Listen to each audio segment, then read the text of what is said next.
नमस्कार दोस्तों, स्वागत है आप सभी का यूट्यूब चैनल आइए पढ़ते हैं में दोस्तों आज हम लेकर आ रहे हैं आपके लिए Samyak and institute for civil engineering. तो इसकी RS mains test series 2018 test code है दोस्तों 13 और पेपर फर्स्ट है। तो आइए हम इसके सारे क्वेश्चंस देखते हैं आपको किस प्रकार से एग्ज़ाम में आते हैं और एक एक क्वेश्चंस के हम आपको सॉल्यूशन भी बताएंगे यहाँ पर। ओके दोस्तों, नाउ शुरू करते हैं। तो यूनिट वाइज देखते हैं दोस्तों। फर्स्ट यूनिट है 75 मार्क्स की है दोस्तों। RPSC में भी इसी प्रकार से पेपर बनता है। ओके, नाउ यूनिट फर्स्ट में यहाँ पर हमें क्वेश्चंस दिए गए हैं जिनको 15-15 शब्दों में आपको आंसर देने हैं और प्रत्येक के 2 अंक मिलेंगे। ओके, नाउ यहाँ पर क्वेश्चन फर्स्ट है श्रीपुरा गाँव। तो अब आपको श्रीपुरा गाँव के बारे में बताना है कि श्रीपुरा गाँव मतलब एग्ज़ाम में पूछा है तो यह किस पर्पस से प्रसिद्ध रहा है। तो मैं आपको बता दूं दोस्तों, यहाँ पर पहली बार डायनासोर के 75,000 वर्ष पुराने शैल चित्र मिले हैं, वो भी बामनी नदी के किनारे जो रावत भाटा है चित्तौड़गढ़ वहाँ पर। ओके दोस्तों, आप इतना लिख दोगे आपको 2 में से 2 नंबर मिल जाएंगे। लिखना क्या था कि राजस्थान में पहली बार डायनासोर के 75,000 वर्ष पुराने, कितने वर्ष पुराने, 75,000 वर्ष पुराने शैल चित्र मिले हैं, वो भी कहाँ पर, बामनी नदी के किनारे। ओके, बस आप इतना सा लिख दीजिए जिसमें आपका क्वेश्चंस का आंसर अच्छा हो जाएगा। नाउ क्वेश्चन नंबर 2 देखते हैं। लिंगायत समुदाय। अब ये लिंगायत समुदाय अभी काफ़ी चर्चाओं में भी रहा है तो इसलिए एग्जाम में पूछा जा सकता है। तो लिंगायत क्या है, साउथ इंडिया के अंदर। ओके, कहाँ पर, साउथ इंडिया। यह एक शैव हिंदू धार्मिक परंपरा है। ओके, और इसकी स्थापना हुई है 12वीं शताब्दी में, वो भी कर्नाटक में। अभी हमने बता दिया आपको साउथ इंडिया कर्नाटक में। दार्शनिक बसव ने की थी, ये लिखना जरूरी है। किसने की थी इसकी स्थापना, दार्शनिक बसव। किसने की थी, दार्शनिक बसव ने। अब ये भी लिखोगे इस प्रकार से आपको इसमें 2 नंबर मिल जाएंगे। ओके दोस्तों, नाउ क्वेश्चन नंबर 3 देखते हैं हम। वुड डिस्पैच पर एक टिप्पणी कीजिए। तो अब आपको पता होना चाहिए वुड डिस्पैच क्या है। जो ब्रिटिश ईस्ट इंडिया कंपनी थी BIC, British east India company BEIC। Okay, तो एक नियंत्रण बोर्ड गठित किया था इन्होंने, तो उसके अध्यक्ष थे चार्ल्स वुड। कौन थे दोस्तों, चार्ल्स वुड। उसी के आधार पर इसका नाम वुड डिस्पैच रखा गया। ठीक है, अब उन्होंने सुझाव दिया था, क्या सुझाव दिया था, उन्होंने सुझाव दिया था शिक्षा में। तो शिक्षा में उन्होंने कहा था कि जो प्राथमिक स्तर की जो शिक्षा है उसे तो स्थानीय भाषा में देनी है। ठीक है, और प्राथमिक से ऊपर जो होती है उच्च विद्यालयों में, उसमें एंग्लो प्लस स्थानीय भाषा में आपको दोनों में देना है। और जो कॉलेज स्तर की शिक्षा है उसमें पेवर इंग्लिश, अंग्रेजी में। ओके, इस प्रकार से ये वुड डिस्पैच था। ठीक है, बस आपको 2 नंबर का है तो इतना ही लिखना है, simple. Now question number 4। Rajasthan के पंचपीर के बारे में बताना आपको। तो एक दोहा है, पाबू हड़बू रामदेव गोगाजी में। हाँ, मतलब फर्स्ट है पाबू जी, हड़बू जी, गोगा जी, रामदेव जी, अब लास्ट कौन सा बताया, मांगलिया। ओके, मांगलिया मेहा जी। ठीक है, हो गए 5। Now question number 5। इजारा प्रणाली, इजारा सिस्टम। यह इजारा सिस्टम सबसे पहले आपको लिखना है मुगल काल। किस काल के दौरान थी ये, मुगल काल के दौरान। मुगल काल के दौरान जब किसानों के पास खेती के संसाधन उपलब्ध नहीं रहते थे या कुछ प्राकृतिक आपदाओं के कारण खेती नहीं की जा सकती थी, उस भूमि को इजारा कहते थे। ओके, ठीक है। Now question number 6। यहाँ पर हम सारा लिख नहीं सकते हैं तो आप सुन लो, उसी प्रकार से आपको ज़्यादा से ज़्यादा हेल्प हो जाएगी दोस्तों। बिकॉज हमें पता है कि आप जितने भी इंस्टीट्यूट है सभी की टेस्ट सीरीज ज्वाइन नहीं कर सकते, तो हम आपके लिए यहाँ पर अलग अलग इंस्टीट्यूट की टेस्ट सीरीज लेकर आते हैं जिससे कि आपको बेनिफिट हो। हम इतना टाइम खर्च करके एक वीडियो बनाते हैं दोस्तों, किसके लिए बनाते हैं वो वीडियो, आप सभी RS एस्पिरेंट्स के लिए। मुझे आशा है कि आप सबको मेरे इस वीडियो से काफ़ी हेल्प होती होगी। तो दोस्तों अब चालू रखते हैं, कंटिन्यू, ठीक है। नाउ क्वेश्चन नंबर 6, मेवाड़ और मारवाड़ चित्रकला शैली में अंतर स्पष्ट कीजिए। तो इसमें आपको इस प्रकार से करना है, एरो डाल देना है, यहाँ पर मेवाड़ लिख देना है, यहाँ पर मारवाड़ लिख देना, ओके। फिर आपको 3-4 चीज़ें इसमें लिखनी है। मेवाड़ चित्रकला में किस प्रकार के चित्र बनते थे और यहाँ पर भी किस प्रकार के चित्र बनते थे, मैं आपको बता रहा हूँ बोल के। मेवाड़ चित्रकला में गठीला शरीर वाला चित्र बनता था और लंबी लंबी मूछें, ओके, लंबी लंबी मूछें और छोटा कद। जबकि यहाँ पर मारवाड़ चित्रकला में दाढ़ी मूछ, लंबा कद और लंबी नायिकाएँ। और प्रमुख शासक आपको लिखना है, तो यहाँ पर थे प्रमुख शासक जगत सिंह प्रथम थे, ओके। और यहाँ पर थे प्रमुख शासक जसवंत सिंह एवं मान सिंह मारवाड़ चित्रकला में। अब जब मेवाड़ चित्रकला की बात हो रही है तो उप शैलियाँ आपको लिखनी है इस चित्रकला की। तो इसकी उप शैलियाँ उदयपुर, नाथद्वारा, देवगढ़ और चावंड। और इसकी उप शैलियाँ थी जोधपुर। मारवाड़ में क्या क्या आता है, जोधपुर, बीकानेर, किशनगढ़। दोस्तों किशनगढ़ जयपुर की नहीं है, ये मारवाड़ चित्रकला की उपशैली है। जैसलमेर, अजमेर और नागौर। अब जब इतना लिख दिया तो फिर प्रमुख चित्रकार भी आपको लिखने हैं, ओके। प्रमुख चित्रकार, तो इसके थे प्रमुख चित्रकार साहिबदीन और मनोहर, ओके दोस्तों, और कृपाराम। 3 बहुत है, 2 भी लिख दो तो चल जाएगा। इसके थे नारायण दास, मारवाड़ के Narayan Das, Amardas, Bishan Das, Das, okay. Now next question number 7, British शासन के दौरान धन की निकासी के बारे में आप क्या समझते हैं? भारतीय अर्थव्यवस्था पर इसके प्रभाव की जांच करें। तो धन की निकासी किस समय की बात कर रहा है? ब्रिटिश शासन के समय की। तो आपको यहाँ पर 50 शब्दों में आंसर देना है। तो इसकी सबसे पहले चर्चा किन्होंने की थी? दादा भाई नेहरू ने। ये लिखना आपको, ओके। ऐसे लिखना है कि धन की निकासी भारत की संपत्ति और अर्थव्यवस्था का वह हिस्सा थी जो भारतीयों के लिए उपलब्ध नहीं थी। समझ रहे हो ना?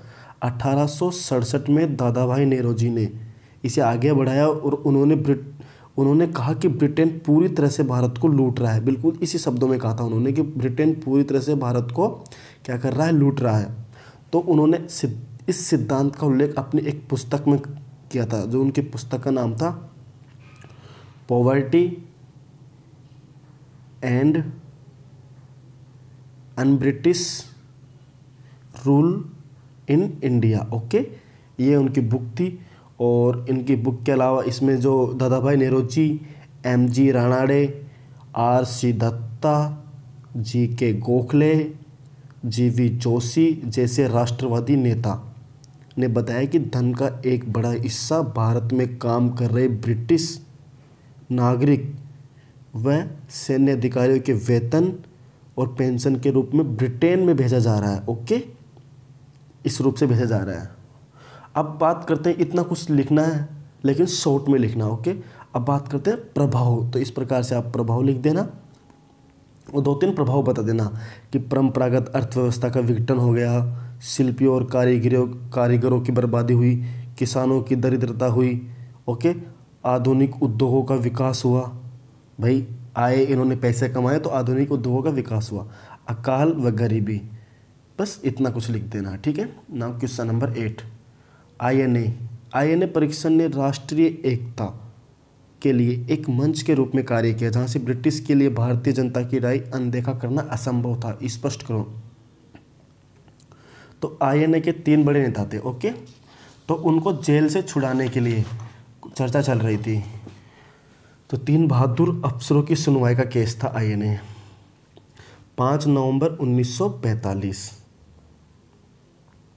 को खुला। ये तीनों कौन कौन थे? कर्नल शाहनवाज हो गया पहला, दूसरा कर्नल प्रेम सहगल, तीसरा कर्नल ढिल्लन, गुरुबख्श ढिल्लन, ओके। ये तीनों थे। तो आंदोलन के कई मायने थे। ऐतिहासिक, यह एक उच्च तीव्रता का स्वरमान था, बिल्कुल उच्च तीव्रता का था, जिस पर INA कैदियों की रिहाई के लिए एक अभूतपूर्व अभियान था। क्या था? एक अभूतपूर्व अभियान था। यह बड़ी संख्या में बैठकों, प्रेस कवरेज और अन्य प्रचार से स्पष्ट था। अब जब प्रेस कवरेज होएगा तो मतलब अधिक से अधिक लोगों को इसका पता चलेगा। तो INA अभियान की दूसरी महत्वपूर्ण विशेषता क्या थी? इसकी व्यापक भौगोलिक पहुंच, दूर दूर तक, ओके, व्यापक भौगोलिक पहुंच थी इसकी। फिर और क्या था? विविध सामाजिक समूह व राजनीतिक दलों में भी इसकी भागीदारी थी, ओके। तो इससे मतलब दूसरा राष्ट्रवादी सामाजिक समूह की भी INA के प्रति भावना का प्रसार था। तो INA और परीक्षणों ने अंग्रेजों को एक शक्तिशाली और निर्णायक संदेश दिया कि अब उनके लिए जाने का समय आ गया है। जब इतना कुछ होने के बाद अब उनके लिए जाने का समय आ गया। और दूसरी सबसे समस्या थी कि वॉयसरायस ने ब्रिटिश सरकार को चेतावनी दी कि पहली बार न केवल नागरिक सेवाओं के बीच बल्कि जो भारतीय सेना थी उनमें भी नैतिक अभाव के संकेत थे, और वो भी इस जन विद्रोह को दबाने का इस्तेमाल नहीं कर सकते उनको भी। इस प्रकार से ब्रिटेन को एहसास हुआ कि भारत में इसकी स्थिति अस्थिर हो गई है और अब हमें बेहतर होगा कि वापस इंग्लैंड लौट जाना चाहिए। ये था, ओके दोस्तों, जो मैंने आपको पढ़कर बताया। नाउ क्वेश्चन नंबर 9, कर्नाटक और हिंदुस्तानी संगीत की मुख्य विशेषताओं पर चर्चा कीजिए। अब यहाँ पर आपसे क्या बोल रहा है? मुख्य विशेषताओं। तो सिर्फ और सिर्फ मुख्य विशेषताओं पर आपको चर्चा करना है। तो एक साइड लिख देना हिंदू या फिर कर्नाटक एक साइड, ओके। अब आपको मुख्य विशेषताएं मैं आपको बता रहा हूँ। तो जो हिंदुस्तानी संगीत है उसकी बता रहा हूँ पहले मैं आपको। हिंदुस्तानी तो ये मुख्य रूप से उत्तरी भारत की है, ठीक है। फारसी, इस पर प्रभाव किसका है? फारसी और इस्लाम का, ठीक है। यह राग पर आधारित है, ओके। और प्रमुख गायन शैली थी इसमें धपद, ख्याल, तराना, ठीक है। और इसके जो प्रमुख संगीतकार थे वो तो तानसेन, अमीर खुसरो और गुलाब अली खान, ठीक है। अब कर्नाटक की देख लेते हैं। ये कर्नाटक की है 4 दक्षिण राज्यों आंध्र प्रदेश, कर्नाटक, केरला और तमिलनाडु कर्नाटक संगीत प्रचलित, ओके। इसके देवी देवताओं से उत्पत्ति मानी है। संगीत व गायन पर अधिक बल दिया गया इसमें, और ये कीर्ति आधारित थी, ओके। और एक ही गायन शैली में से गाया जाता था, जबकि इसको विभिन्न गायन शैलियों में भी गाया जाता था, ठीक है। और इनके प्रमुख संगीतकार थे पुरंदरदास और त्यागराज। पुरंदरदास और त्यागराज कौन कौन थे? पुरंदरदास और त्यागराज, ठीक है। Now question number 10, colonel Tod. अब कर्नल टोड इसलिए इम्पोर्टेंट है क्योंकि इन्हें राजस्थान के इतिहास लेखन का पितामह कहा जाता है। ये जरूर लिखना दोस्तों एग्जाम में, क्या कहा जाता है? पितामह। और इन्हीं की पुस्तक के अंदर राजस्थान शब्द का पहली बार वर्णन किया गया, मतलब बताया गया है। वो थी, पुस्तक का नाम था 1829 में आई थी, annuls end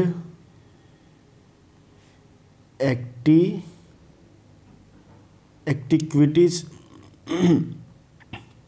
of Rajasthan, okay दोस्तों। लैंग्वेज तो आपको समझ में नहीं आ रही, लेकिन मैं जो बोल रहा हूँ वो आप से समझ सकते हो, ठीक है। या फिर central and western Rajput state of India, 2 नाम बोलते थे इसको, ठीक है। तो कर्नल टोड की बात चल रही थी यहाँ पर दोस्तों। तो ये एक ब्रिटिश ईस्ट इंडिया कंपनी के अधिकारी तथा भारतविद थे। इनको भारत के बारे में काफ़ी जानकारी थी। और ये सबसे पहले आए थे, पॉलिटिकल एजेंट बनकर आए थे उदयपुर में। कहाँ पर आए थे दोस्तों? उदयपुर में, इसलिए इम्पोर्टेंट है। और 5 वर्ष तक इन्होंने राजस्थान के इतिहास के विषय की सामग्री एकत्रित की। वह इंग्लैंड जाकर 1829 में मैंने आपको बताया वो बुक लिखी है इन्होंने, ठीक है। नाउ क्वेश्चन नंबर 11, इतना ही काफ़ी लिखना। अब ये है 10 नंबर का। तो दोस्तों यहाँ पर हम आपको इसमें सिर्फ बता देते हैं शॉर्ट में। रियासतों का भारतीय संघ में विलय एक कठिन समस्या थी। इस परिप्रेक्ष्य में सरदार पटेल की भूमिका पर चर्चा करें, ठीक है। तो सरदार पटेल की भूमिका पर आपको चर्चा करनी है। तो सरदार पटेल ने अपने राजनीतिक कौशल और दूरदर्शिता के साथ रियासतों को प्रभावी ढंग से एकीकरण को संभाला था इन्होंने।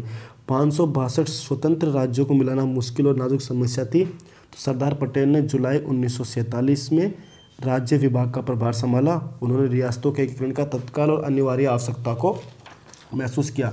तो यहाँ पर दोस्तों आपको 1-2 को सिर्फ बता देना शॉर्ट में। तो यहाँ पर आपको साथ में 1-2 रियासतों का बता देना है। जैसे जूनागढ़ रियासत था, तो उसको किस प्रकार से कहता है, जनमत संग्रह से। और हैदराबाद रियासत को किस प्रकार से कहता है, पुलिस कार्यवाही से। इस प्रकार से आपको वर्णन कर देना, ठीक है।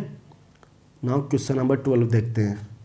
19वीं शताब्दी के उत्तरार्ध में साम्राज्यवाद के विकास की विवेचना कीजिए। ओके, इस प्रकार से आपको इस क्वेश्चन में आपको बताना होगा कि 16वीं और 17वीं शताब्दी के तरीके के विपरीत 19वीं सदी के साम्राज्यवादियों ने औपनिवेशिक शक्ति के लाभ के लिए देशी क्षेत्रों पर प्रशासन स्थापित किया था। यूरोपीय राष्ट्रों ने आक्रामक विस्तार नीति को अपनाया था, जो औद्योगिक क्रांति द्वारा बनाई गई आर्थिक जरूरतों से प्रेरित थी। ओके, इस प्रकार से आपको इसमें लिखना है सिर्फ 100 शब्द 150 शब्दों में। Okay, now question number 13। प्राचीन काल से लेकर सल्तनत तक के साहित्य विकास की समीक्षा कीजिए। ये क्वेश्चन दोस्तों इंपॉर्टेंट है। प्राचीन काल से लेकर सल्तनत काल तक साहित्य विकास की समीक्षा करनी है। तो सबसे पहले तो लिखना, साहित्य को समाज का दर्पण माना गया है, ठीक है, क्योंकि इससे तत्कालीन समाज के सामाजिक, आर्थिक, राजनीतिक एवं सांस्कृतिक इतिहास का परिचय मिलता है। इस प्राचीन काल में साहित्य संस्कृत, पाली, प्राकृत एवं अपभ्रंश आदि भाषाओं में लिखे गए हैं। इस प्रकार से लिखना है। प्राचीन भारतीय साहित्य में संस्कृत में लिखित वेद, ब्राह्मण, उपनिषद, आरण्यक, इस प्रकार से आपको लिख देना। Okay, now question number 14। Rajasthan में राजपूत राज्यों के विलय में प्रजामंडल आंदोलन की भूमिका पर चर्चा कीजिए। तो सब आंसर अलग अलग लिखते हैं। तो प्रजामंडल, इसमें आपको सिर्फ बताना है कि प्रजामंडल का उदय कैसे हुआ था, कौन कौन से अधिवेशन होते हैं, किस अधिवेशन में, कांग्रेस के हरिपुरा अधिवेशन में प्रजामंडल का उदय हुआ था, ठीक है। कब हुआ था, 1938 में। और उत्तरदायी सरकार की स्थापना के लिए इस प्रकार के जो इंपॉर्टेंट फैक्ट्स है वो आपको लिखने हैं। और उद्देश्य से कब हुआ था, 1927 में अखिल भारतीय देशी राज्य लोक परिषद की स्थापना की गई थी, ठीक है। उत्तरदायी सरकार की स्थापना के लिए अखिल भारतीय देशी लोक राज्य परिषद की स्थापना की गई थी 1927 में। कब की गई थी, 1927 में। स्टार्टिंग में लिख देना ये चीज़ें। फिर इनमें जो इनके जो भूमिका निभाई थी, जमुनालाल बजाज, हीरालाल शास्त्री, माणिक्यलाल वर्मा, जयनारायण व्यास, भंवरलाल सर्राफ, भोगीलाल पांड्या डूंगरपुर से, इन सब के बारे में थोड़ा थोड़ा बता देना, ठीक है। यूनिट 2,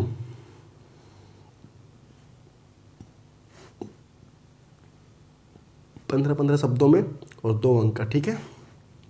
अन्नपूर्णा रसोई योजना, ठीक है। तो इस जब कोई योजना पूछते हैं तो उसमें लिखना है उसका कब शुरू हुई, कब उद्देश्य। तो ये हुई थी 13 दिसंबर को 2016, 13 दिसंबर 2016, ठीक है। और इसका जो इस योजना का जो ध्येय वाक्य था वो था सबके लिए भोजन और सबके लिए सम्मान। तो ये विद्यार्थियों, रेडी वाले, इन सब के लिए 5 रुपये में नाश्ता और 8 रुपये में पौष्टिक खाना, ठीक है। बस इतना लिख देना है। Now question number 2, Durga energy. Durga energy क्या है, ये एक प्राइवेट कंपनी है, ठीक है। निजी सीमित मॉड्यूल विनिर्माण कंपनी है, मैन्युफैक्चरिंग, जिसका नाम है डूंगरपुर नवीनीकरणीय ऊर्जा टेक्नोलॉजी प्राइवेट लिमिटेड, ठीक है। बस इतना लिख देना है। हिंदू विकास दर से क्या तात्पर्य, ये 1950 से 1980 के मध्य 3.5% पर स्थिर रही थी, जो भारतीय योजनाबद्ध अर्थव्यवस्था की कम आर्थिक वृद्धि के लिए प्रयुक्त था। ओके, और उस टाइम पर प्रतिवर्ती 1.3% थी, ठीक है। राइज एक टेक्निक है, वो किस लिए, केंद्र सरकार ने 2018-19 के बजट में इसको चालू किया था। IIT, IIM, NIT की संरचना को बेहतर बनाने के लिए राइज टेक्नोलॉजी का विकास किया था। तो राइज का मतलब होता है, R का मतलब रिवाइटलाइजिंग, ओके। I का मतलब इंफ्रास्ट्रक्चर एंड S का मतलब सिस्टम के बाद में इन एजुकेशन, E का मतलब education, okay. Now question number 5, empower. तो एम्पावर है पश्चिमी राजस्थान के 6 जिलों और 8 ब्लॉक में संचालित गरीबी की कमी की पहल को IFD द्वारा वित्त पोषित है। सूखे की समस्या से निपटान एवं पानी के उपयोग को सुनिश्चित करना, ओके। नाउ MSME एक्ट 2018 के बारे में आपको बताना है यहाँ पर, MSME एक्ट 2018 के बारे में। तो MSME एक्ट 2018 के बारे में सबसे पहले आपको पता होता है कि सूक्ष्म उद्योग किसे कहते हैं, लघु किसे कहते हैं और मध्यम किसे कहते हैं? सूक्ष्म उसे कहते हैं सालाना टर्नओवर 5 करोड़ से कम हो। मध्यम उसे कहते हैं 5 करोड़ से 75 करोड़ के बीच, और लघु कहते हैं और मध्यम कहते हैं 75 करोड़ से 250 करोड़ के बीच।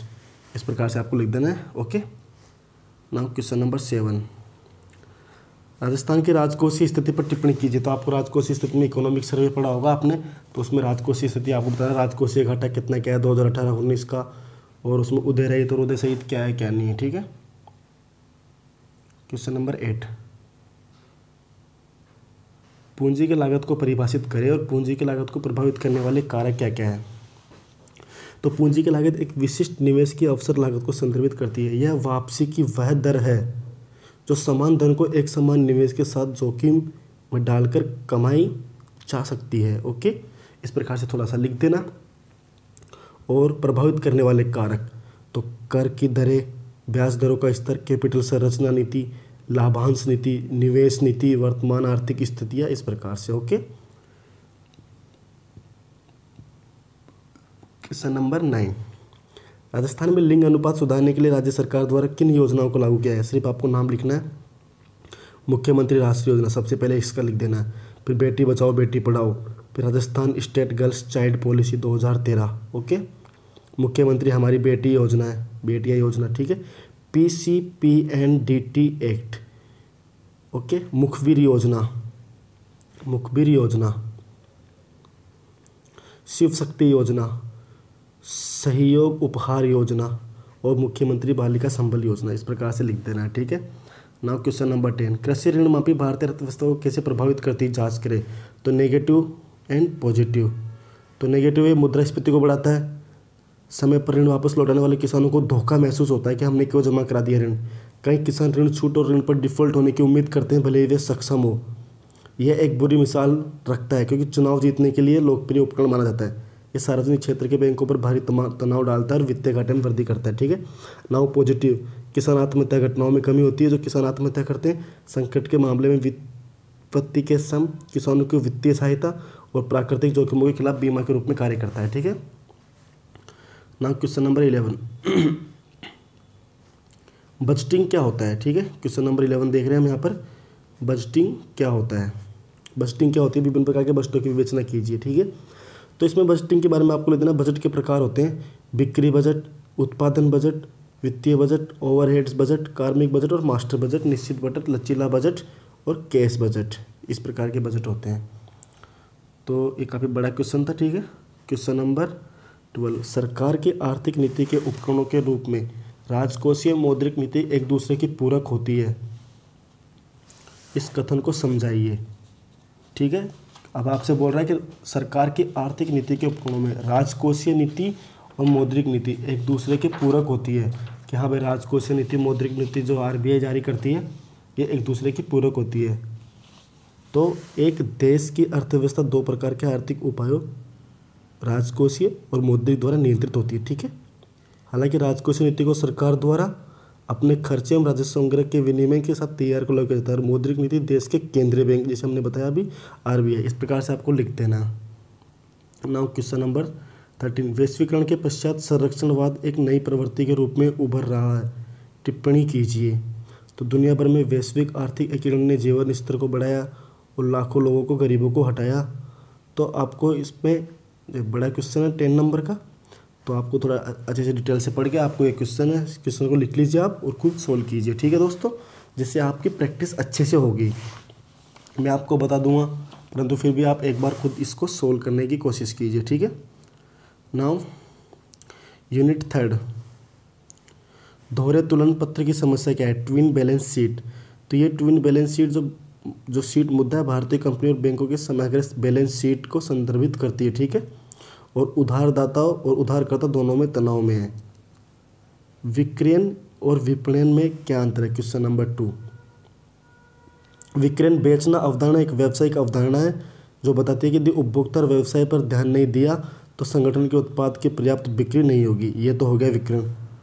और विपणन होता है, विपणन अवधारणा एक व्यावसायिक अभिविन्यास है जो दूसरों की तुलना में ग्राहकों को बेहतर संतुष्टि प्रदान करके संगठनात्मक लक्ष्यों को पूरा करने के बारे में बात करती है। ठीक है, हरिभावरी क्या है, क्वेश्चन नंबर 3 है यहाँ पर हरिभावरी।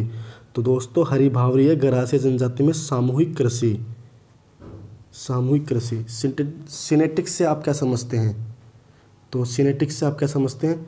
सिनेटिक्स से समस्या सुलझाने का एक दृष्टिकोण है जो अक्सर विविध अनुभव और कौशल वाले व्यक्तियों के छोटे समूहों में रचनात्मक सोच को विकसित करने पर केंद्रित है। ठीक है।